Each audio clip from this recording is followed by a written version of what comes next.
بسم اللہ الرحمن الرحیم۔ السلام علیکم۔ ہم جو ٹاپک کر رہے ہیں اس کا نام ہے classical theory of income and employment. اس میں سب سے پہلے ہم نے اس کا انٹرو کیا، پھر ہم نے اس کی ایگزمپشنز کی، مفروضات کیے، اس کے بعد پھر ہم نے دیکھا کہ ہم نے اس میں 4 منڈیاں پڑھنی ہیں۔ پہلی منڈی میں ہم نے دیکھا گڈز مارکیٹ، اور دوسرے میں ہم نے دیکھا اس کو جو لیبر مارکیٹ ہے وہ ہم نے کل دیکھی تھی۔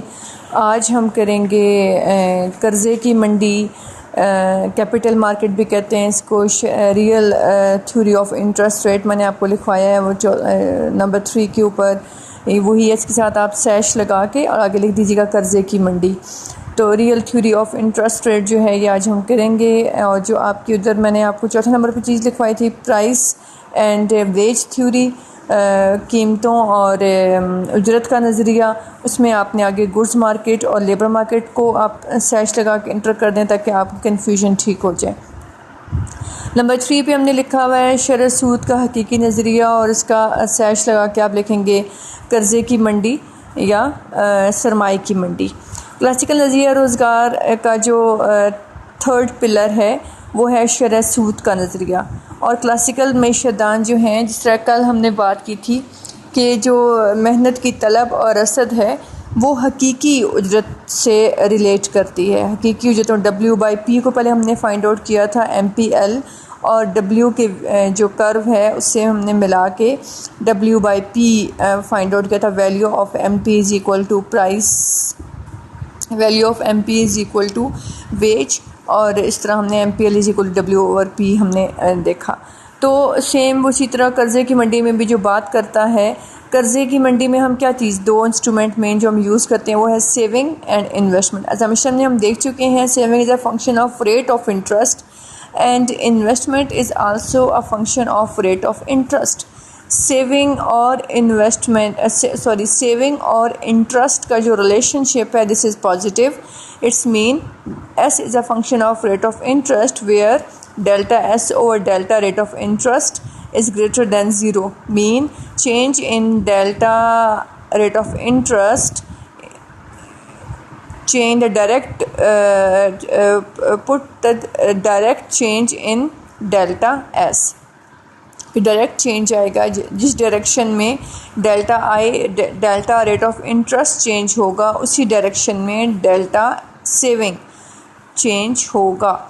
مطلب کہ ریٹ آف انٹرسٹ اگر زیادہ ہو جاتا ہے تو سیونگ بھی زیادہ ہو جائیں گی، ریٹ آف انٹرسٹ کم ہو جائے گا تو سیونگ بھی کم ہو جائیں گی۔ اب ریٹ آف انٹرسٹ اور انٹرسٹ میں کیا ڈفرینس ہم نوٹ کر سکتے ہیں، وہ یہ ہے کہ صرف انٹرسٹ کی بات ہو تو وہ منی انٹرسٹ کی بات ہو رہی ہے، صرف منی آپ کو جو ہے وہ منی ٹرم میں ہم اس کو ڈیفائن کریں، اور اگر وہ ریٹ آف انٹرسٹ آپ بولتے ہیں R سے اس کو ڈینوٹ کرتے ہیں اور ظاہر کیا جاتا ہے اس کو R سے، تو اس کا مطلب ہے کہ وہ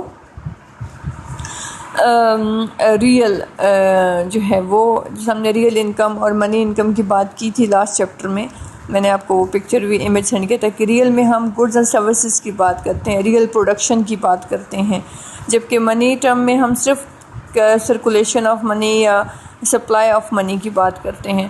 تو یہاں پر جو انٹرسٹ استعمال ہو رہا ہے وہ ہے ریئل سیکٹر میں، جب ریٹ آف انٹرسٹ چینج ہوگا گڈز اینڈ سروسز کی ٹرم میں تو پھر اس سے سیونگ اور انویسٹمنٹ متاثر ہوں گی۔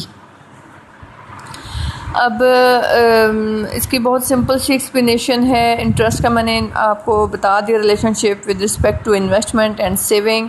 توازن کہاں پہ ہوگا، جہاں پہ سیونگ اور انویسٹمنٹ ایک دوسرے کے کرو کو انٹرسیکٹ کریں گے۔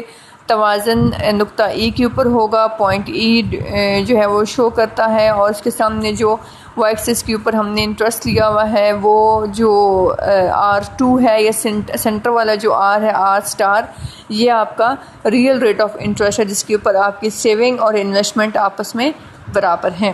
اب کلاسیکل والے کہتے ہیں کہ ہمیشہ کیونکہ مکمل روزگار رہتا ہے کبھی بھی سیونگ زیادہ نہیں ہوگی انویسٹمنٹ سے، انویسٹمنٹ زیادہ نہیں ہوگی سیونگ سے۔ اگر ہم سپوز کرتے ہیں کہ معیشت کے اندر جو انٹرسٹ ہے وہ بڑھ جاتا ہے، یہ R2 سے R3 ہو جاتا ہے، یعنی اوپر چلا جاتا ہے، تو زیادہ انٹرسٹ کے اوپر ہمارے انویسٹمنٹ جو ہے کیونکہ انٹرسٹ زیادہ ہوگا تو سیونگ بھی زیادہ ہو جائیں گی. اب سیونگ زیادہ ہو گئی ہیں, لوگوں نے زیادہ پیسہ اپنے پاس سیو کرنا شروع کر دیا ہے سود کمانے کے لیے, تو انویسٹمنٹ کم ہو جائے گی. اب اس انویسٹمنٹ کو جو بڑھانے کے لیے ہم ریٹ آف انٹرسٹ میں کیا کریں گے, کمی کریں گے, کیونکہ ریٹ آف انٹرسٹ انڈیپینڈنٹ ہے, الاسٹک ہے, فلیکسیبل ہے. ہم نے ایزمپشن کے اندر یہ چیز پڑھی تھی. تو اگر کسی صورت میں وہ کہتے ہیں کہ بچتیں اگر اکانومی کے اندر زیادہ ہو جاتی ہیں سرمایہ کاری سے, تو اس صورت میں شرح سود گر جائے گی. شرح سود گرنے سے سرمایہ کاری میں اضافہ ہوگا اور وہ بڑھی ہوئی بچتوں کے برابر ہو جائے گی.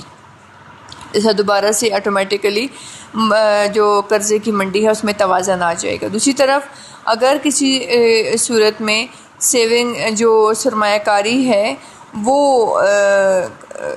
کم ہو جاتی ہے تو اور بچتیں جو ہیں وہ اس کے مقابلے میں سرمایہ کاری زیادہ ہو جاتی ہے اور بچتیں اس کے مقابلے میں کم رہ جاتی ہیں, تو اس صورت میں انٹرسٹ کو بڑھایا جائے گا.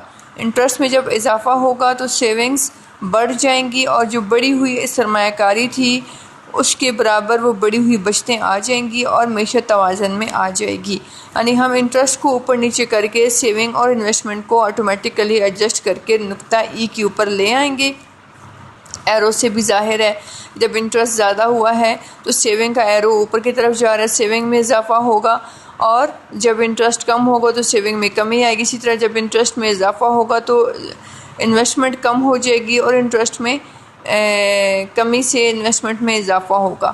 تو ہم نے ایک پوائنٹ کو لینا ہے کہ اگر ہم اس خط سے اوپر یا نیچے کسی پوائنٹ کے اوپر موو کرتے ہیں تو ہم نے آٹومیٹیکلی موو کر کے دوبارہ سے پوائنٹ ای کی طرف جانا ہے, کیونکہ کلاسیکل والوں کا یہ جو بلیو ہے وہ یہ ہے کہ جتنا بھی جو زر ہے مارکیٹ میں آئے گا اس کی طلب آلریڈی معیشت کے اندر موجود ہوگی. یعنی کبھی بھی جو زر سیونگ کی فارم میں موجود ہے اس کے برابر سرمایہ کاری ہوگی. ہو ہی نہیں سکتا کہ سرمایہ کاری جو ہے وہ اس جتنی نہ ہو یا سیونگ سرمایہ کاری کے برابر نہ ہو.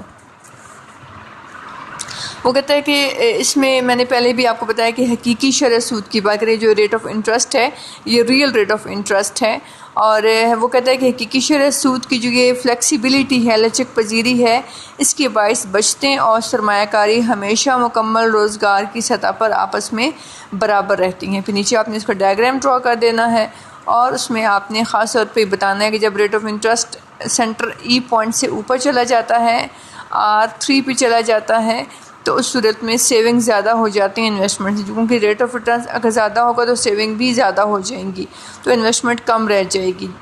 اور اسی طرح اگر شرح سود جو ہے وہ گر جاتی ہے, کم ہے معیشت کے اندر, وہ R0 ہے یا R1 ہے, نیچے ہے, اس صورت میں سیونگز کم ہو جاتی ہیں اور انویسٹمنٹ جو ہیں وہ زیادہ ہو جاتی ہیں.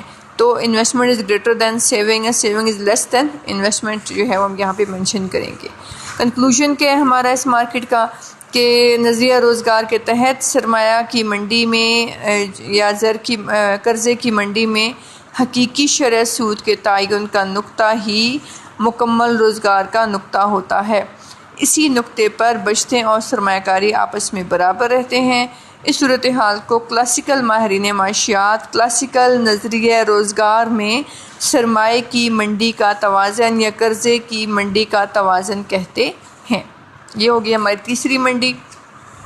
Third concept, last and very important concept is نظریہ مقدار زر, کوانٹٹی تھیوری آف منی.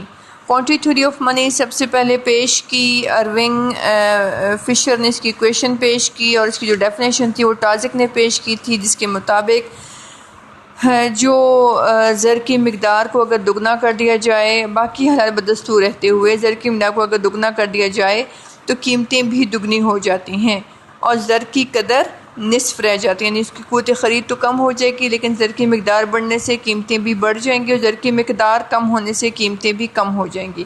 اب زر کی مقدار کے بارے میں ہم نے اسی طرح سے پڑھا ہوا ہے کہ this is M S is equal to M naught. زر کی مقدار جو ہے وہ کسی خاص وقت میں مستقل رہتی ہے اور اس کے جو سرکولیشن ہے یا اس کا جو استعمال ہے اس کی وجہ سے معیشت میں چینجنگ آتی ہیں.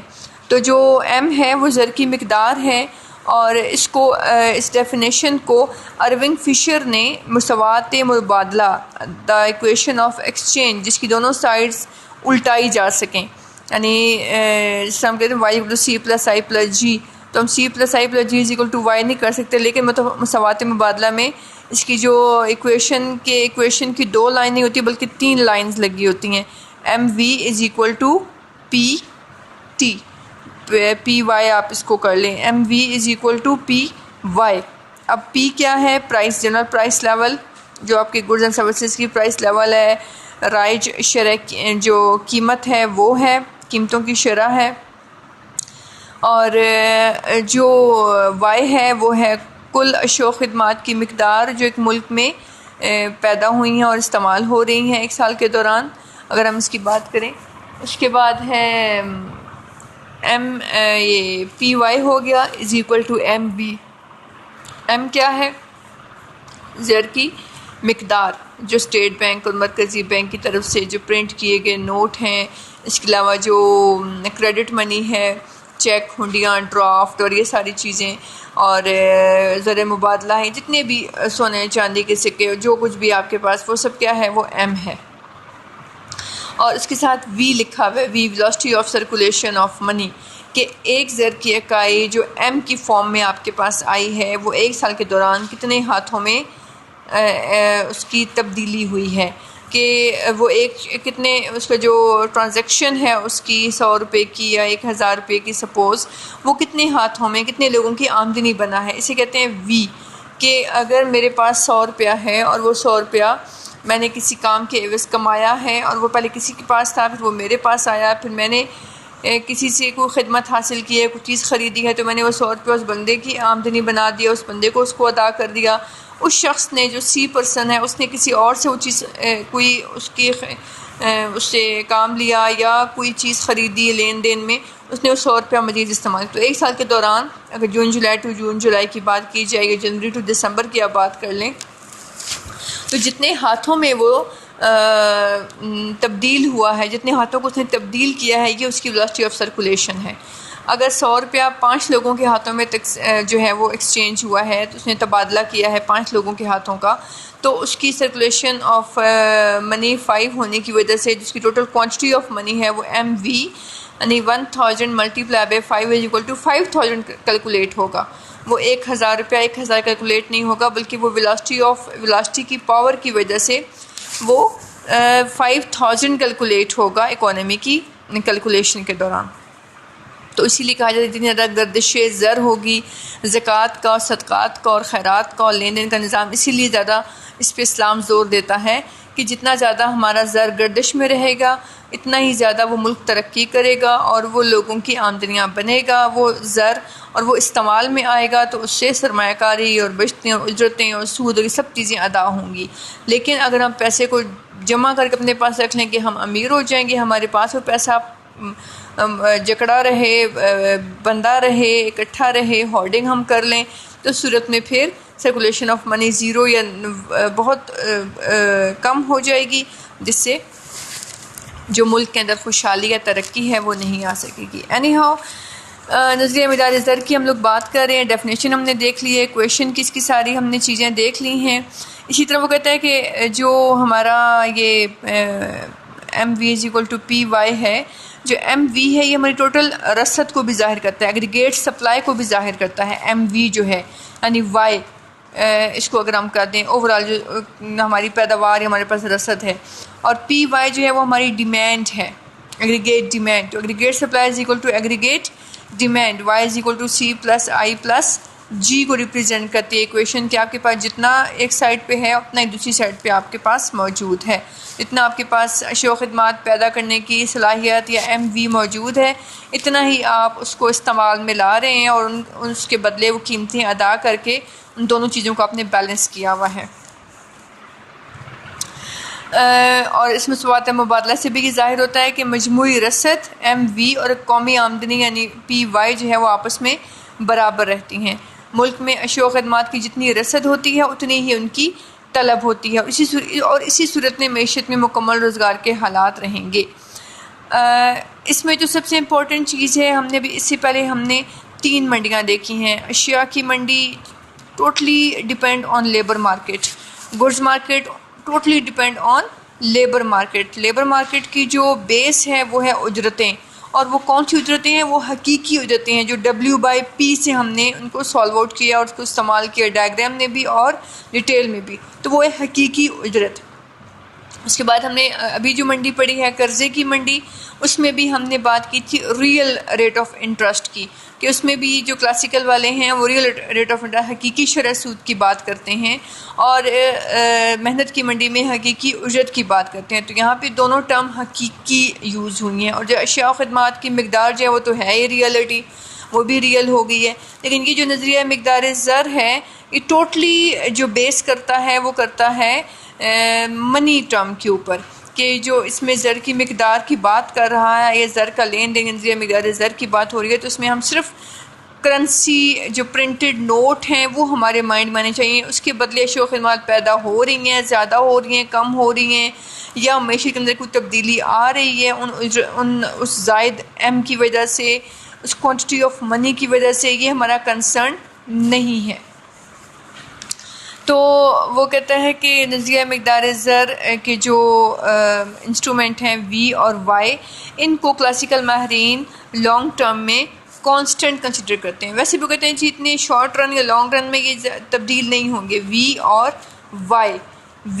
وائی اگر تبدیل نہیں ہو رہے ہیں تو اٹس مین کہ ایم ڈائریکٹ ریلیٹ کر رہا ہے دا ویلیو آف پی کے ساتھ، اور پی ڈائریکٹ ریلیٹ کر رہا ہے دا ویلیو آف ایم کے ساتھ. اگر ہم وی اور وائی کی ویلیو کو کانسٹنٹ مان لیں کہ وی بھی 1 ہے اور وائی بھی 1 ہے، تو P1 = M1 ہوگا. اور کیونکہ ہم نے کانسٹنٹ مانا ہوا ہے اس چیز کو، تو ڈائیگرام میں آپ دیکھ لیں نقطہ اے کے اوپر جو توازن ہے اس کا وائی ایکسس کے اوپر، اس نے وائی کو لیا ہوا ہے، آمدنی کو لیا ہوا ہے، اشیاء و خدمات کی مقدار کو لیا ہوا ہے. ایکس ایکسس کے اوپر اس نے پرائس لیول کو لیا ہوا ہے. ڈائیگرام میں پرائس لیول کو لیا ہوا ہے. اب جو ایم وی کا جو زر کی رسد کا خط ہے وہ تھوڑا الاسٹک ہے، اور وہ وی کی وجہ سے اوپر سے نیچے بائیں سے دائیں ہلکا سا خم لے کے، جیسے انڈیفرنس کرو آپ نے ڈرا کیا اس سے آپ نے اس کو ہلکا سا پیارا سا گول سا کر کے ڈرا کر لیا. اس کے اوپر ہم ایک نقطہ اے لے لیتے ہیں اپنے اندازے سے کہ یہاں پہ معیشت توازن میں ہے. اس اے نقطے کے اوپر ہمارا ایم وی تو ہر نقطے پہ موجود ہے کیونکہ وہ ہے ہی ایم وی کا خط. اب ہم نے دیکھنا ہے کہ اس ایم وی کا جو اے پوائنٹ ہم نے لیا ہے اس کے سامنے جو انکم ہے، آمدنی کی مقدار ہے، کل اشیاء و خدمات کی مقدار ہے، کل رسد جو ہماری ہے وہ کتنی ہے؟ وہ Y1 ہے. اے سے پرپینڈیکولر آپ وائی ایکسس کے اوپر ڈرا کریں تو وہ Y1 بنتا ہے، اور نیچے پرپینڈیکولر ڈرا کریں ایکس ایکسس کے اوپر تو P1 آپ کا پرائس لیول ہے. تو اے نقطے کے اوپر جو معیشت کو توازن ہے وہ ہے M1 V1 = P1 Y1. یہ آپ کا توازن آتا ہے نقطہ اے کے اوپر. اب وہ جیسے نظریہ مقدار زر کی جو ڈیفینیشن ہے آپ اس کو دیکھیں تو اس میں لکھا ہوا ہے کہ اگر زر کی مقدار کو، یہ نارمل سچویشن ہے اے پوائنٹ کے اوپر جو ہے ڈائیگرام کے مطابق، اب اگر اس کو ہم ڈیفینیشن کو دیکھیں تو اس میں لکھا ہوا ہے کہ اگر زر کی مقدار کو دگنا کر دیا جائے تو قیمتیں بھی دگنی ہو جائیں گی، جبکہ باقی جو امور ہیں وہ قائم رہیں گے، کانسٹنٹ ہیں. other thing remaining the same.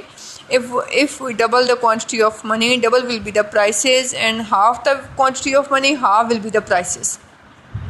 تو یہ ڈبل اور ہاف کا چکر ہے سارا. اب ہم کیا کریں گے کہ جو ایم وی والا ہمارے پاس کرو ہے اس میں ہم نے وی کو اور وائی کو کانسٹنٹ مانا ہوا ہے کہ یہ تبدیل نہیں ہوں گے، اس لیے ہم M1 V1 کا کرو اوپر کی طرف شفٹ کریں گے، M2 V1 صرف M کی مقدار میں اضافہ کریں گے، زر کی مقدار کو دگنا کریں گے. M کیا ہے؟ زر کی مقدار ہے. M2 V1 V چینج نہیں ہو رہا تو ایک خط اوپر کی طرف شفٹ ہو جائے گا. اسی طرح Y1 ہی رہے گا جبکہ P2 ہونا چاہیے. ہم نے کہا اگر M میں اضافہ ہوگا تو P میں بھی اضافہ ہوگا. اب جب آپ نے ایک نیا کرو بنایا ہے تو اسی اے پوائنٹ کو آگے بڑھا کے نئی لائن کے ساتھ ٹچ کریں گے تو یہاں پہ ہمارے پاس آ جائے گا نقطہ بی، جہاں پہ وائی تبدیل نہیں ہوا اور اس خط کے اوپر یعنی یہ جو خط ہے اس میں وی چینج نہیں ہوا، آپ کے پاس وائی 1 ہی رہے گا اور وی بھی 1 رہے گا، جبکہ ایم 2 ہو گیا ہے۔ ایم 2 ہونے سے اگر بی سے نیچے پرپینڈیکولر ڈرا کریں تو یہاں پہ P2 آ جاتا ہے، P1 سے P2 آپ کا ایرو ڈرا ہوا ہے کہ اس میں قیمتوں میں کیا ہو گیا ہے اضافہ۔ جتنا اضافہ M1 سے M2 کا آپ نے دکھایا ہے دونوں کرو کے درمیان میں، وہی سیم ڈفرنس آپ کا P1 سے P2 کے درمیان دیکھا جا سکتا ہے۔ تو اٹس مین کہ جب زر کی مقدار کو دگنا کیا جائے تو M1 سے وہ M2 ہو جائے تو قیمتیں بھی دگنی ہو جائیں گی P1 سے P2۔ اگر ہم اس کو ریورس چکر چلائیں کہ B سے A کی طرف موو کرنا ہو تو زر کی مقدار نصف کرنے سے، M2 سے M1 کرنے سے پرائسز بھی P2 سے P1 ہو جائیں گی۔ بس یہ سمپل سے اس کی ایکسپلینیشن ہے، اس کی ڈائیگرام، ڈیفینیشن اور اس کا فارمولا، اور یہ آپ نے کرنا ہے نظریہ مقدار زر۔ پھر اس کے ساتھ آگے جو ہے وہ نظریہ مقدار زر بطور قیمتوں کا نظریہ، یہ آپ نے ریڈ کر لینا ہے۔ سمپل یہی ساری بات ہے جو ابھی میں بتا رہی ہوں، اس سارے کو آپ نے جو نظریہ مقدار زر بطور مجموعی طلب کا نظریہ ہے، اس کی جو ہیڈنگ ہے اس کو آپ دیکھیے گا، اس میں جو کوئی چیز پوچھنی ہو، کوئی چیز سمجھ نہ آ رہی ہو تو آپ اس کو ضرور ڈسکس کریں، ان پوائنٹس کو کوسچن کیجیے گا، مجھے اچھا لگے گا، میں اس کو نئی ریڈنگ کر رہی ہوں تاکہ آپ خود اس کو پڑھیں اور آپ کو پچھلی اتنی چیزیں ہیں کہ آپ ان کو کنکلوڈ کر سکتے ہیں۔ یہ 4 آپ کی جو ڈائیگرامز ہیں، 4 جو آپ کی منڈیاں ہیں، یہ آپ کی کمپلیٹ ہو گئی ہیں۔ امپورٹنٹ کوسچن ہے، بہت لینتھی کوسچن ہے، لیکن آپ یہ مت سوچیے گا کہ اس میں سیز لا آف مارکیٹ بھی انکلوڈیڈ ہے۔ کوسچن آپ کے پاس دو کوسچن یہ آپ نے کیے ہیں۔ پہلا کوسچن ہے انٹرو آف کلاسیکل نظریہ جو ہے امپلائمنٹ کا اور انٹرسٹ کا، اس کے بعد پھر آپ نے اس کی ایزمپشن ان شارٹ آپ نے بیان کر دی ہیں۔ اس کے بعد وہ اگر آپ کوسچن میں آپ سے پوچھا گیا just Say's law of market تو آپ نے سیز لا آف مارکیٹ کو ڈیفائن کرنا ہے۔ اگر آپ سے صرف نظریہ جو روزگار ہے کلاسیکل کا، کلاسیکل نظریہ روزگار پوچھا گیا ہے تو پھر آپ انٹرو، ازمپشن، مفروضات اور اس کے بعد آپ کی 4 منڈیاں ڈیفائن کریں گے۔ محنت کی منڈی، سب سے پہلے اشیاء کی منڈی، محنت کی منڈی، زر کی منڈی اور یہ قرضے کی منڈی، یہ چاروں ڈیفائن کر کے پھر آپ ان کا جو ڈائیگرام ہے 6 ڈائیگرام ہے وہ میں کل آپ کو جو ہے وہ سمجھاؤں گی بھی، اور وہ میں آپ کو دوں گی بھی کرنے